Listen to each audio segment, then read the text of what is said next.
Bonjour et bienvenue pour ce webinaire Besoin, inspiration et attente pour un poste idéal. Alors d'abord, je tiens à excuser ma partenaire Marie qui est malade et qui ne pourra pas être présente avec nous aujourd'hui, mais c'est pas très grave puisqu'on va pouvoir dérouler ce webinaire ensemble. Donc besoin, inspiration et attente pour un poste idéal. Et ben de quoi parle-t-on? De qu'est-ce que c'est et en quoi ça consiste? Donc l'idée c'est de développer en tout cas ensemble. Alors, déjà pour introduire ça, le désir, c'est l'action de désirer, d'aspirer à avoir, à obtenir, à faire quelque chose. Donc on parle de souhait, on parle d'aspiration, on parle d'envie, on parle de plein de choses. Donc quand on est sur une logique ou pour aller vers un autre poste, eh bien évidemment, on a ces souhaits-là, on a ces aspirations. Alors, ça veut dire quoi? Ça veut dire qu'il y a une nécessité de clarification des diverses aspirations, de ses besoins professionnels, de ses attentes, afin de mettre en un plan d'action et clarifier en fait, finalement, d'orienter sa recherche pour aller vers la suite. Alors, avant de développer tout ça, je vais quand même vous expliquer qui nous sommes.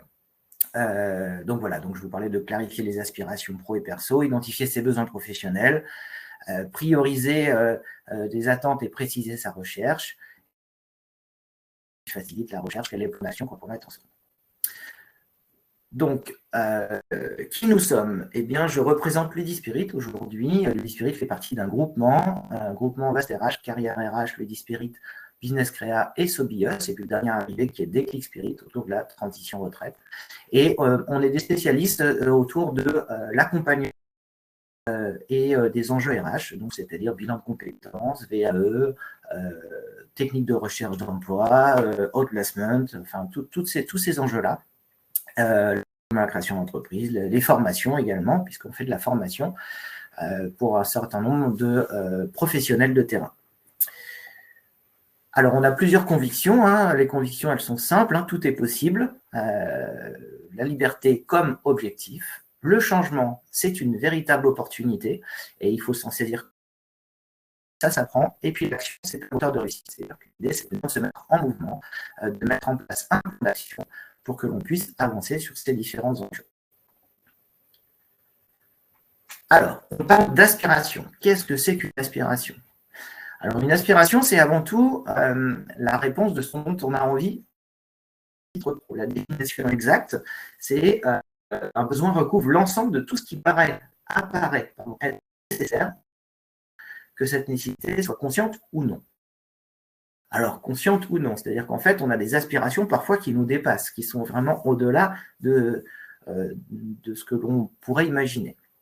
Donc, c'est influencé par un certain nombre de choses, à savoir nos qualités et nos valeurs. Alors oui, mais c'est bien, on parle de ça, mais qu'est-ce que c'est que les valeurs? Comment ça marche? Elle est liée aux compétences que l'on souhaite mobiliser. C'est-à-dire que il ne faut pas se tromper, quand on fait une recherche d'emploi, c'est pas parce qu'on a des compétences que l'on doit checker l'ensemble de nos compétences et avoir le poste qui correspond pile poil à nos compétences. En fait, l'idée, c'est aussi de se dire, mais parmi ces compétences que je possède, quelles sont celles que je veux continuer à exploiter pour aller vers le poste qui me correspond le mieux, dans lequel je vais m'épanouir au mieux. Et ça intègre également le sens que l'on souhaite donner à sa carrière, c'est-à-dire quel sens, vers quelle direction on veut aller, comment on veut se projeter là-dessus. Alors, je voulais faire un petit focus sur les valeurs. Qu'est-ce que c'est, de quoi parle-t-on en fait quand on parle de valeurs? Le terme de valeur, en fait, c'est la référence à des attributs ou des perceptions d'une personne qu'elle partage avec des membres de son groupe social ou culturel. Donc là, quand on a dit ça, on n'a pas dit grand-chose. Si ce n'est que c'est très influencé par ce qui se passe autour de nous, par rapport à notre société. Donc, on dit on les rend désirables ou estimables, et elles comportent, elles orientent en tout cas les comportements qu'on va pouvoir avoir. Alors, quand on parle de valeurs professionnelles, cette fois, en fait, ce sont les principes qui guident nos comportements et nos décisions au travail, et elles ne se réfèrent pas à ce que l'on sait faire, les compétences, on en parlait tout à l'heure, mais à ce que l'on croit être important et digne de valeur dans notre vie professionnelle. Et croiser les deux, c'est-à-dire nos compétences et nos valeurs professionnelles, c'est ce qu'on croit être important pour nous, eh bien c'est extrêmement compliqué. Et c'est pas ce qui est le plus simple. Et donc trouver la structure ou l'établissement ou l'entreprise dans laquelle je puis valeur et à la fois travailler sur les compétences, ça n'est pas toujours chose aisée. Alors, l'idée, c'est de s'en approcher le plus. Et comment on fait? Comment on s'y prend? Hop. Alors, n'hésitez pas à poser vos questions dans le chat, si vous avez des questions, évidemment. Alors, quand on parle d'aspiration, l'enjeu, c'est quoi? Je veux travailler dans un métier qui fait quoi? Je me pose ces questions-là, en fait, à chaque fois. Dans quel métier je veux travailler? Qu'est-ce que j'y fais? Ce que j'aime dans un travail, c'est quoi? Les qualités que je souhaite mobiliser, c'est quoi? Et mes compétences majeures, c'est quoi? Quelles sont-elles? Toujours en adéquation avec ce que je veux faire, avec mes aspirations. C'est un véritable enjeu. Les aspirations professionnelles, en fait, c'est la vision de l'avenir que je me représente et que je veux atteindre d'un point de vue professionnel. Et donc, c'est souvent un projet à long terme et il faut avoir un plan concret pour y aller. Et ça va se faire en 2 minutes. Des fois, il y a des points d'étape. Il faut accepter d'aller vers un poste qui est peut-être moins en adéquation avec ce que je veux faire, mais qui est une étape majeure, importante pour aller vers autre chose. Alors, on va parler de besoins maintenant. Alors, finalement, c'est tout ce qui paraît être nécessaire à un être, que cette nécessité soit consciente ou non. Les besoins professionnels sont donc la manifestation des besoins humains dans le cadre du travail. Donc, pour être motivé et satisfait, un individu il cherche à satisfaire ses besoins du plus fondamental au plus élevé. Donc, Maslow, en fait, a travaillé là-dessus, en parlant des besoins physiologiques, des besoins de sécurité, des besoins d'appartenance, des besoins d'estime de soi, et puis des besoins d'accomplissement. Eh bien, d'un point de vue professionnel, ça se traduit de la manière suivante, c'est-à-dire que finalement, quand on parle de besoins physiologiques, on parle de la nécessité d'avoir un salaire qui permette de vivre décemment. Le Graal d'avoir le salaire idéal qui nous permette de faire plein de choses, oui, c'est bien, mais en fait, si on veut être en adéquation avec ses valeurs et avec ses aspirations professionnelles, la première question à se poser, c'est de combien j'ai besoin d'un point de vue minimum pour pouvoir fonctionner correctement et vivre décemment. C'est-à-dire avec tous les à côté, les enfants, les études éventuellement des enfants, un prêt pour la maison, la voiture, et puis quelques petites sorties sans faire trop. C'est pas du tout l'enjeu. Et après, si on peut avoir plus, c'est le bonus. Mais taper tout de suite vers le plus, c'est le meilleur moyen de ne pas être en adéquation avec ses valeurs et ses aspirations. Et là aussi, c'est un enjeu prioritaire, c'est de savoir vraiment, finalement, est-ce que je souhaite gagner plein d'argent et aller à l'encontre de mon fonctionnement, ou finalement gagner ma vie décemment, et ensuite aller peut-être gagner plus à terme, mais aller vers mes besoins, mes aspirations et mes attentes professionnelles surtout. D'un point de vue sécurité, on parle de stabilité de l'emploi, d'environnement, de conditions de travail sécurisantes. Alors, pour chacun, c'est différent. La sécurité, c'est quoi? C'est la notion, en fait, finalement, de se trouver dans un cadre que je trouve sécurisant pour moi. C'est-à-dire qu'en fait, il ne faut pas s'attacher à ce que nous renvoie la société ou nos proches. Ce qui est sécurisant pour moi ne l'est peut-être pas pour quelqu'un d'autre. Par exemple, le Graal, en France, c'est le CDI. Il faut avoir un CDI, sinon on ne peut pas avoir de prêt, sinon on ne peut pas... Mais finalement, est-ce que le CDI, c'est le plus sécurisant pour moi? Peut-être que ce qui est plus sécurisant et ce qui me convient davantage, c'est d'aller vers de l'intérim parce que l'intérim est une notion qui me permet en tout cas d'évoluer plus rapidement sur mes aspirations professionnelles. C'est peut-être une notion qui me permet de gagner un petit peu plus et puis d'avoir un cadre de liberté qui me convienne davantage. Et finalement, ce besoin de sécurité, c'est chacun place le curseur où il veut. Et l'enjeu, c'est vraiment ça. On parle de stabilité de l'emploi, de conditions de travail sécurisantes. C'est vraiment ça. Qu'est-ce qui me sécurise, moi, d'un point de vue travail? Évidemment, ce qui est sécurisant aussi, c'est aussi notre évolution avec l'âge, avec nos enjeux physiques aussi. Il suffit qu'on ait une pathologie qui apparaisse au bout d'un moment dans le travail. Forcément, le cadre de sécurité va bouger, mais les besoins physiologiques vont changer également. D'un point de vue de l'appartenance, il s'agit d'être intégré dans un groupe et puis il s'agit de s'informer sur la vie de l'entreprise. Donc c'est ce qu'on fait quand on postule quelque part, évidemment. On essaye de s'informer en amont mais aussi pendant les entretiens, pendant nos recherches, éventuellement en rencontrant aussi des salariés de l'entreprise. L'idée, c'est est-ce que le cadre de cette entreprise-là me permet de me sentir dans une appartenance? Est-ce que ça colle à mes valeurs? Est-ce que ça colle à mon fonctionnement? Est-ce que ça colle à mes attentes? Et ça, c'est hyper important aussi de se projeter dans ce sens-là. L'estime, on parle de reconnaissance du manager, des collègues. Finalement, alors le titre, je ne sais pas si on va parler de titre valorisant, mais finalement, c'est d'être reconnu auprès de ses collègues comme étant un maillon important du fonctionnement. Peu importe notre niveau, peu importe notre position hiérarchique, peu importe notre salaire, chaque poste est important. S'il est là, c'est qu'il a une nécessité. Donc, finalement, quand on a une reconnaissance globale, eh bien, c'est cette reconnaissance-là, elle passe par la nécessité de comprendre que peu importe l'endroit où je me trouve, c'est un maillon essentiel au fonctionnement global.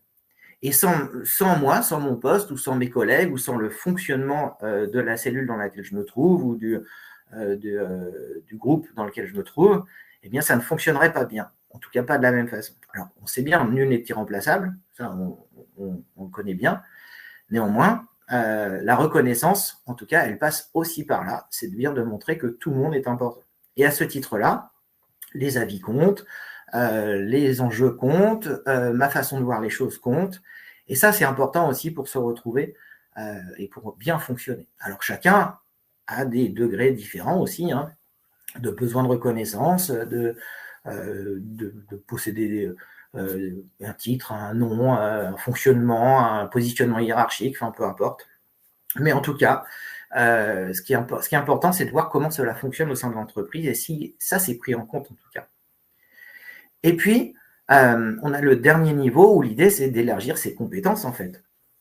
Élargir ses compétences, pourquoi ?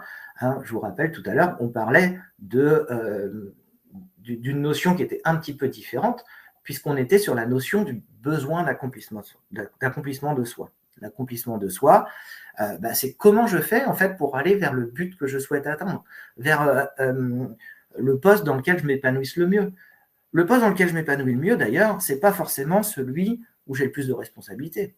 C'est pas forcément celui où je suis le mieux payé. Le poste dans lequel je m'épanouis le mieux, c'est celui qui me correspond le mieux par rapport à mon cadre, par rapport à mon organisation, le temps de travail que je souhaite y accorder, la possibilité d'évolution. C'est ça qui est important. Et l'idée de la compétence est de devenir expert dans son domaine, être autonome dans son poste, par la suite devenir mentor, de pouvoir former des jeunes entrants, de pouvoir être une référence au sein de l'entreprise sur ce domaine de compétences. Et donc, ce sont des véritables enjeux, en fait, pour le coup. En détail, qu'est-ce que ça veut dire ? Ça veut dire qu'on a besoin d'un bon équilibre vie pro, vie perso. On en parle tout à l'heure. Hein. Quel est le cadre qui me correspond le mieux ?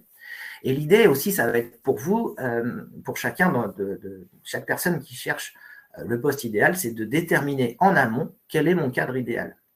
Et après, ce cadre-là, on va pouvoir le déformer, on va pouvoir le bouger, mais il est immuable. C'est-à-dire que cet espace-là, on ne le changera pas. Et ça veut dire, finalement, pour les 10 prochaines années, je dois m'occuper, ou je souhaite m'occuper de mes enfants de manière correcte, donc mon cadre horaire, ce sera ça. Je pourrais me permettre autre chose. C'est de se dire, si je n'ai pas le salaire correspondant, je ne pourrais pas m'en sortir. Donc, le minimum, c'est ça. Le cadre également, c'est je ne souhaite pas être dans des instances décisionnaires parce que ça me met en stress. Pas ça. Ou l'inverse. Parce que j'ai besoin d'être challengé, j'ai besoin d'avancer, j'ai besoin d'aller chercher en fait de nouveaux horizons et là, c'est indispensable pour moi. Donc, on parle de salaire motivant, d'un environnement de travail agréable. L'environnement, c'est aussi hyper important. L'environnement a un esprit start-up, par exemple, avec le baby-foot, le machin, tout ça, même si ça peut être important. L'environnement, c'est aussi un lieu dans lequel j'ai envie de me retrouver. C'est aussi un fonctionnement qui me correspond. Et puis, c'est c'est pas la même chose en fait pour chaque personne. Peut-être que pour quelqu'un, l'environnement agréable, c'est juste d'avoir son bureau et son espace à lui, alors que pour quelqu'un d'autre, ça va être convivialité, des espaces où on peut se retrouver, on peut, voilà, peut-être les deux, je ne sais pas. Chacun aussi doit identifier en fait ce qui lui correspond. Les horaires qui me correspondent également, est-ce qu'elles sont flexibles, pas flexibles, est-ce qu'on peut télétravailler, est-ce que je peux passer à 80%, qu'est-ce que je souhaite finalement exactement. Ensuite, il y a la nature du travail, eh bien, finalement, est-ce que les missions sont variées, est-ce qu'on a la possibilité d'être, est-ce qu'on va dans un travail qui a du sens, qui a un impact positif? Est-ce que c'est un métier qui a un accord avec mes valeurs? J'y reviens, hein, les valeurs, le principe qui guide nos comportements et nos décisions au travail. Donc, ça veut dire que si je ne suis pas en accord avec mes valeurs, forcément, il y a une inadéquation. Et ces inadéquations, attention, elles peuvent amener à des comportements déviants ou alors à des difficultés professionnelles. Est-ce que c'est un travail qui me permet également d'apprendre en continu? Et oui, est-ce que je peux évoluer? Est-ce que j'en ai envie d'ailleurs? Ou pas? Et puis, il y a la notion aussi de perspective d'évolution, de promotion, de reconnaissance dans son travail. Ça aussi, c'est important. Est-ce que je serai reconnu pour ce que je fais? Et là, ce qui n'est pas tout à fait la même chose. Un bon relationnel aussi avec et un accès au développement de ses compétences. Là, ce qui est hyper important, c'est est-ce que ça fait partie finalement du cahier des charges? C'est ce qu'on doit demander en recrutement, c'est quelque chose qu'on doit demander quand on change de poste. Est-ce que je serai accompagné de compétences? Est-ce qu'il y a des possibilités de formation? Est-ce qu'on a des possibilités d'évolution aussi pour grandir en fait au sein de l'entreprise? Et ça, c'est des enjeux que parfois on oublie en fait quand on va dans des phases de recrutement. Alors, non. Les attentes après, qu'est-ce que c'est? Les attentes professionnelles, en fait, c'est tout ce que l'on souhaite obtenir au travail. On demande toujours les besoins, on a vu les aspirations, et là on parle des attentes. Et quand on parle des attentes, finalement, c'est en termes de secteur d'activité, en termes de compétences mobilisables, qu'est-ce qui fait que le poste est fait pour moi ou pour personne d'autre? Et puis quels sont mes souhaits, hein, comment je fais, comment j'exprime mes souhaits en fait, voilà, donc faire la différence. Et là, ça implique en fait une satisfaction et des ambitions. Ça implique également avoir des objectifs que l'on se fixe pour ça. Et donc, tant qu'on n'a pas clarifié ça en amont, eh bien, quand on va nous exprimer, demander finalement pourquoi je postule à ce poste-là, pourquoi je souhaite évoluer dans l'entreprise vers ce poste-là, eh bien, on risque de se retrouver un peu coincé à ce moment-là parce qu'on n'y a pas réfléchi en amont. Et se réfléchir en amont, c'est finalement qu'est-ce que je peux apporter sur ce poste? Qu'est-ce que je pourrais, comment je souhaite évoluer sur ce poste aussi moi? Et vers quoi je veux aller? Qu'est-ce que je veux aller finalement? Et quels sont mes souhaits finalement en termes de fonctionnement? C'est hyper important aussi de se projeter, de voir plus clair là-dessus, et puis de se fixer une ambition de carrière en fait, une ambition au sein de l'entreprise, ou pas d'ailleurs. Peut-être que et dire à une entreprise, écoutez, je vais dans votre entreprise, c'est un point d'étape pour aller vers autre chose. Et si je ne trouve pas ce point d'étape, cette évolution au sein de l'entreprise, qui peut être une perspective d'évolution de votre poste, hein, peut-être que j'irai chercher ailleurs. Mais tant qu'on est clair, en fait, ça ne pose pas de problème.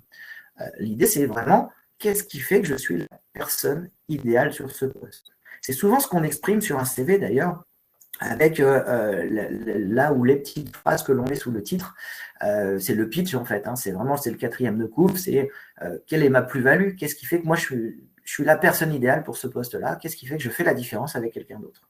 Et là, c'est extrêmement important aussi de se positionner là-dessus et de se poser la question poste. Comment je vais qu'est-ce qui fait que je suis la personne qu'il faut pour ce poste. Alors, l'idée, c'est d'identifier en fait ces centres d'intérêt professionnel. L'idée, c'est d'identifier quel type de structure me correspond. Est-ce que c'est une grande entreprise dans laquelle je serais finalement un salarié parmi d'autres? Ce soit plutôt une petite structure familiale on fait un petit peu de tout et on essaye de travailler ensemble pour tout développer.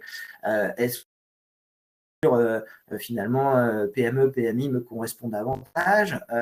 Est-ce que je souhaite travailler dans le social? Est-ce que je souhaite être mobile? Est-ce que je souhaite, enfin voilà, qu'est-ce que je veux en termes de fonctionnement? Quels sont les secteurs d'activité aussi dans lesquels je veux évoluer et qui correspondent le mieux à mes valeurs? Là aussi, c'est important. Hein, si on a n'importe quoi, mais enfin n'importe quoi, non, mais ce sont des choses qu'on a pu voir dans des accompagnements en bilan de compétences notamment, avec quelqu'un qui me dit, moi j'ai une valeur très, très importante pour moi. Ok. Et puis plus tard, elle me dit, bah, écoutez, j'ai trouvé un poste qui me correspond pile poil.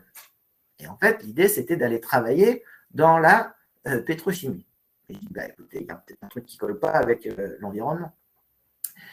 Et on a creusé, et effectivement, il y avait un autre poste à côté. Alors oui, toujours. Mais cette fois, l'idée, c'était de trouver des énergies renouvelables, des énergies nouvelles. Et donc là, on était davantage avec ces valeurs, et il y a davantage de chances que finalement, ça corresponde mieux à ses aspirations, à ses besoins et à ses attentes professionnelles, pour le coup. Et puis moi, qu'est-ce que je veux? Voilà, c'est-à-dire que comment je me positionne avec ça? Je ne vais pas aller postuler sur un poste pour faire plaisir. J'y vais pas parce que c'est une nécessité ou parce que j'ai rencontré quelqu'un qui me dit je te vois bien là-dessus. J'y vais pas les compétences qui matchent. Ouais, c'est bien, ça match. Mais en même temps, est-ce que c'est réel? Alors des fois, oui, j'entends aussi, hein, évidemment, il y a des moments de sa vie où on n'a pas le choix, il faut avancer, il faut trouver un job, ok, j'entends bien. Mais n'empêche qu'en se posant ces questions-là, c'est aussi comment je veux évoluer, vers quoi je veux avancer et comment je vais me projeter. Et là, c'est extrêmement important aussi de visualiser ça et de penser à soi 2 minutes et pas postuler pour les autres. Par exemple, il n'y a rien de pire que les proches qui disent « mais oh là là, finalement, tu as créé une entreprise parce que c'est ce qui te correspond le mieux, ça correspond le mieux à tes aspirations, mais tu as quitté un CDI, t'es pas bien, ça va pas. » Ben si, mais ça me regarde en fait. C'est-à-dire que moi, c'est ce qui me correspond davantage. Tu as quitté un poste pour aller vers un CDD. Ben oui, mais ce CDD-là, il me permet d'accéder au poste que je souhaite et que je désire pour la suite. Et si ça fonctionne bien, ça ira vers un CDI. Et si ça ne fonctionne pas bien, ben c'est un point d'étape qui me permettra d'aller vers le poste que je souhaite et auquel j'aspire le plus. Et dans lequel je vais m'épanouir et dans lequel je serai heureux. Et on dit souvent, d'ailleurs, pour s'y retrouver, moi, c'est finalement, qu'est-ce qui me rend heureux et performant? En clair, l'idée, c'est d'être dans le plaisir, dans une notion de plaisir. Et plus je serai dans une notion de plaisir, moins je serai dans un jeu de rôle. Et moins je serai dans un jeu de rôle, plus ce sera facile de travailler. Moins ce sera énergivore. Moins ce sera compliqué. Et mieux je me sentirai. Et ça, c'est extrêmement important aussi d'avoir cette vision-là et de se projeter dans ce sens-là. Alors, pour se projeter, il faut mettre un plan d'action. C'est-à-dire que si on ne met pas un plan d'action en route, on ne pourra pas valoriser sa candidature. Donc, il faut rendre sa recherche efficace, c'est à savoir cibler les canaux de diffusion des offres. Là, c'est hyper important en fonction de ce que je recherche, hein, forcément. Si je recherche un métier du social, oui, il y a des canaux de diffusion spécifiques. En plus de ce classique, hein, bien sûr, si je recherche, enfin voilà, il y a plein de canaux en fait qui me permettent de trouver ce qui me correspond davantage. Il s'agit également donc de prendre en considération ses besoins et ses attentes, et puis de mettre en parallèle ses compétences et celles demandées. Et peut-être que je vais pouvoir identifier des besoins de formation complémentaires, des besoins d'accompagnement, mais si je les exprime au moment du recrutement ou si je les anticipe, c'est-à-dire que je vais me former en amont et qu'ensuite je postule, tout va bien, c'est que je serai vraiment en adéquation et que je montrerai mon intérêt pour le poste. Je montrerai aussi mon intérêt pour ce que je souhaite faire. Donc, sur mon parcours, sur mon plan d'action, finalement, qu'est-ce que je souhaite mettre en place et comment je m'y prends. Un plan d'action, il se formule avec des objectifs, avec des dates. Hein. Je rappelle que, juste pour qu'on se comprenne bien, un plan d'action qui n'est pas daté, ça reste une idée, c'est une intention. Alors que s'il est daté, on se met en mouvement et on se met en action et il y a de fortes chances qu'on réalise davantage les objectifs. Et là, c'est hyper important aussi. Et puis, il ne faut pas avoir des ambitions folles. C'est-à-dire que je ne dis pas que ce n'est pas possible, Mais si j'ai un niveau bac, je ne vais pas devenir chirurgien demain. Alors, j'ai pris un extrême, évidemment. Mais en fait, l'idée, c'est comment je m'y prends, comment j'avance, comment je vais pouvoir me projeter aussi là-dessus. Hein, et puis, comment je vais être en adéquation avec mes valeurs, avec mes fonctionnements. Tout ça, c'est important. Alors, les bénéfices de tout ça, finalement, c'est de mieux orienter sa carrière, choisir le bon poste, la bonne entreprise, et puis éventuellement de se réorienter si nécessaire. Le bilan de compétences, il nous aide à ça d'ailleurs. Hein. C'est vraiment l'enjeu du bilan de compétences, c'est ce qu'on appelle un point de carrière aussi. Hein. C'est pas forcément l'enjeu, c'est pas forcément de changer de travail, c'est aussi de mieux se positionner au sein de son évolution professionnelle et au sein de son entreprise. Et souvent, d'ailleurs, hein, il y a même des entreprises maintenant qui actionnent le bilan de compétences pour savoir où, finalement, quelles sont les aspirations des salariés aujourd'hui, qu'est-ce qu'ils cherchent, comment ils veulent évoluer au sein de l'entreprise. Et puis, avoir des gens motivés, c'est bien plus facile à manager que d'avoir des gens qui sont fatigués par leur poste ou qui n'ont plus envie. Ça implique de prendre de meilleures décisions, donc d'accepter ou refuser une offre, d'oser demander des promotions, de changer d'équipe, de chercher un meilleur équilibre vie pro, vie perso. Ça aussi, c'est important, hein, parce que la fatigue inhérente, parce que si ça ne va pas chez soi, c'est plus compliqué. C'est un enjeu qui s'appelle la congruence, en fait, pour le coup, avec un concept de Carl Rogers, où là, on va travailler sur l'enjeu famille, travail et social. Et en fait, finalement, c'est cette adéquation des trois qui est hyper importante pour qu'on soit bien professionnellement, mais qu'on soit bien chez soi aussi, et qu'on soit bien socialement, c'est-à-dire les amis, les investissements divers et variés, ce que je fais pour moi, etc., etc. Et ça permet de gagner en motivation. Gagner en motivation, si le poste répond, il est ciblé, il répond à mes besoins, à mes attentes, et à ce moment-là, ma motivation, elle sera décuplée. C'est-à-dire que je vais me retrouver davantage dans le fonctionnement, et je vais pouvoir ce sera boosté en fait, et ce sera boostant. Et ça veut dire que à la fois mon employeur va s'y retrouver, mais moi aussi, et on va être dans une notion de plaisir, et il y a de grandes chances qu'en fait, ce soit un épanouissement beaucoup plus facile. En tout cas, un épanouissement professionnel. Il s'agit également donc de favoriser son développement professionnel, donc viser des projets ou formations en phase avec ses aspirations, se fixer des objectifs clairs et développer des compétences qui me correspondent. Là aussi, c'est un enjeu, c'est pas de développer des compétences pour faire plaisir à mon employeur. C'est d'ailleurs le principe du droit de formation pour tous et du choix de formation pour tous. Il est en tout cas indispensable de se projeter sur des formations en adéquation et une montée en compétences en adéquation avec ce que je souhaite et pas forcément ce que l'autre souhaite. Je vais donner un exemple. Je souhaite évoluer vers tel type de compétences et je vais m'offrir une formation avec le CPF par exemple, pas de problème, je peux le faire. Mais en aucun cas, mon employeur peut m'obliger à faire une formation et de me la payer avec le CPF par exemple, parce que c'est pour les besoins de service. Non, ce n'est pas notre problème si l'employeur a changé de logiciel et qu'il faut se former dessus. Ce sera aussi une montée de compétences, mais elle sera faite autrement. Et c'est l'employeur qui, lui, mettra en place la formation adéquate. Donc là aussi, c'est important, c'est de trouver et de développer les compétences qui me correspondent. Dans les deux cas, on va monter en compétences, mais il y en a une qui n'est pas choisie, et il y en a une, je ne vais pas dire subie parce qu'elle est nécessaire, et peut-être que je vais y découvrir d'ailleurs d'autres enjeux et d'autres besoins pour la suite. Il s'agit également de mieux communiquer avec son employeur, on en parlait à l'instant, négocier des conditions de travail, parler de ses envies d'évolution, demander un cadre qui me convienne davantage. Je ne sais pas, par exemple, je travaille sur un plateau technique et le bruit m'empêche d'avancer et d'être performant. Peut-être qu'un aménagement très simple me permettra de m'isoler davantage.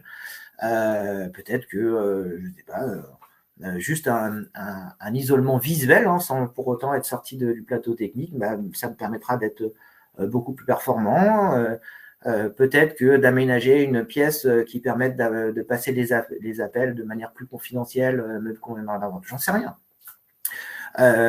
Donc le cadre qui convient, c'est aussi le cadre organisation, le cadre horaire.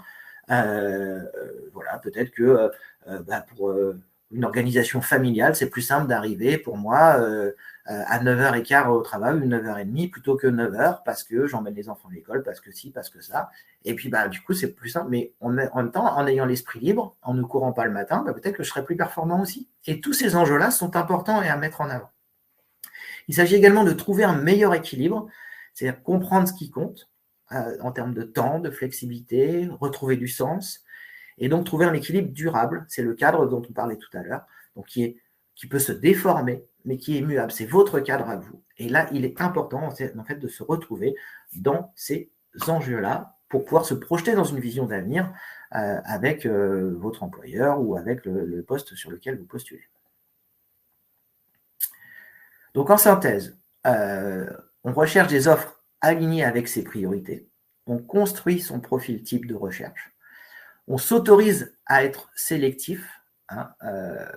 Voilà, la qualité, ça n'est pas de la quantité. C'est l'idée de postuler.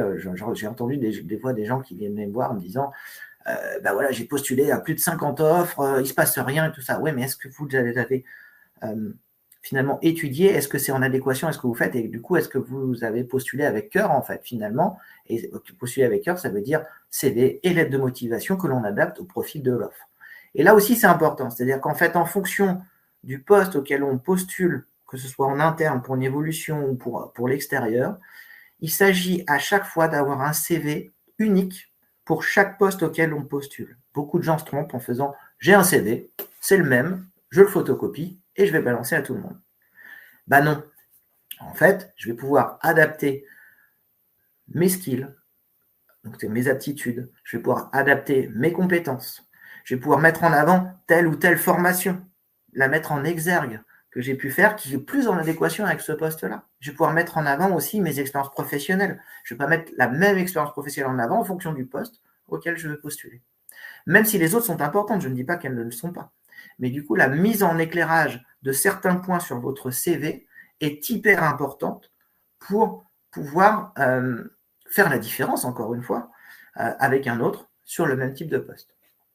Et puis, il y a des fois, il y a des compétences que on a une liste à l'après-vert de compétences, on ne va pas tout mettre sur le CV. Donc, je vais mettre les compétences qui sont liées à l'offre qui va être derrière. C'est pareil pour les expériences, pareil pour tout le reste. Donc là aussi, c'est important vraiment de réfléchir à un CV unique pour chaque poste auquel je postule. Évidemment, une lettre de motivation unique, puisque ça nécessite d'avoir fait une recherche en amont des différents enjeux de l'endroit où je postule. Alors, est-ce qu'il y a des questions déjà? Est-ce que vous avez des questions? Est-ce que je regarde dans le chat? Est-ce que quelqu'un souhaite avoir un éclairage particulier sur ce qu'on vient de se raconter? Non? Alors, je vous invite, si vous souhaitez avoir davantage d'éclairage, à pouvoir venir nous rencontrer. Donc, d'abord, de répondre au questionnaire qu'il y a dans le chat, si vous le souhaitez. Ça, c'est plutôt intéressant d'avoir votre retour. Et puis, de venir sur nos différents sites pour pouvoir finalement chercher en fait un accompagnement ou une aide sur différents enjeux que vous pouvez avoir. Donc, je vous invite vraiment à nous contacter. Et puis, merci de votre attention. Merci d'avoir participé à ce webinaire un petit peu particulier puisque j'étais seul aujourd'hui. Mais n'hésitez pas à nous contacter si vous souhaitez aller plus loin. Bonne fin de journée à tous. Au revoir.